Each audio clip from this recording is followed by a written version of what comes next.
My name is Sheila English, and I write paranormal.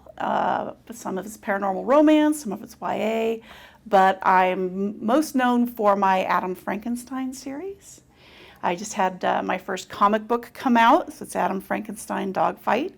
It was a #1 new release on Amazon, so that was very exciting. I love Adam, so this is the creature, Frankenstein, legendary creature. I actually use Mary Shelley's Adam Frankenstein. She doesn't call him Adam, but it's the name Adam's mentioned in the book. So her Frankenstein is very different from the Universal Frankenstein, Universal Pictures. He actually was very well spoken and thoughtful, and which is almost scarier. So my Adam is based more off of Mary Shelley's Frankenstein and not the movies. So to me, it was the question of, if you're created and not born, you have no family, you have no friends. Everybody who comes in contact with you would either run away or they want to kill you. How would you ever develop?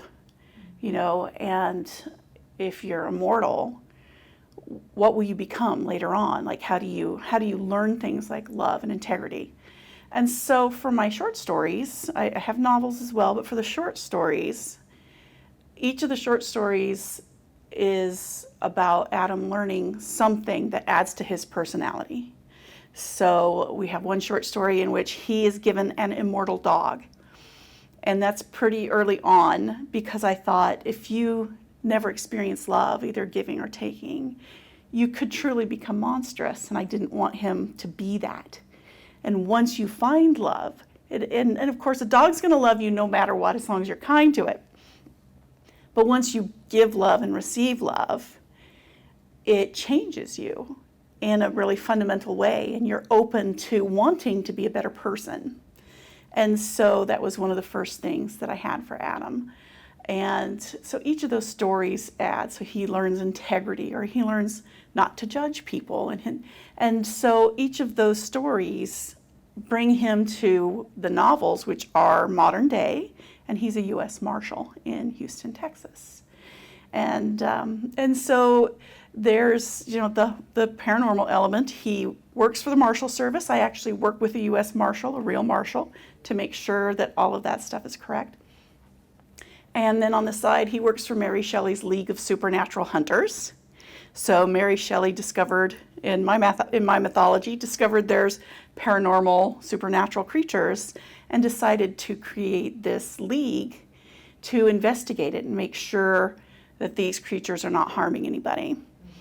But back then, which is the 1800s, they didn't have email. You could hardly get a letter across, didn't have telephone. So in my mythology, the people who joined the league were writers. So Bram Stoker, he's in another one of my series. He's actually a hunter.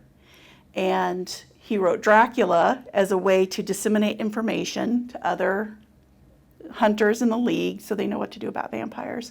So I actually studied all these different authors who have written classic horror. And so I term it modern Gothic. So you have some of the old classic horror, and I set it in the new time. So Adam is in Houston, but Bram is in New Orleans. So so that just kind of is what I'm writing now. On the side, I am doing, just to kind of cleanse the palate a little bit, a dark comedy called Christmas Bound. And it's a very dark comedy. This is not like a Hallmark Christmas. But it's funny. It's meant to be very funny. So that'll be coming out later this year. So all of that's exciting. I have a second comic book that'll be out, at Dragon Con this year, and hopefully the second comic will be out by then. What I like most about meeting readers, I love the joy. I get a lot of joy from meeting them, to know that somebody has read my stories and they loved them, they enjoyed them, that they felt something. And I'm always excited to know, what they loved most about the books. I love to know that. I hope my readers are entertained with my stories. I like to write things that are emotional. I want to make people feel, whether they're laughing or they're crying or they're having an epiphany. Using Adam Frankenstein, I have a lot of my own personal philosophy that goes into Adam and to Rebecca, which is his partner. So I hope people learn things. I do, like I said, talk to a U.S. Marshal. I make sure that that the Marshal stuff is correct. So I hope they learn something. I hope they enjoy it. I hope they feel something. I think that's probably the biggest thing is I hope readers, regardless of the story, that they walk away feeling something.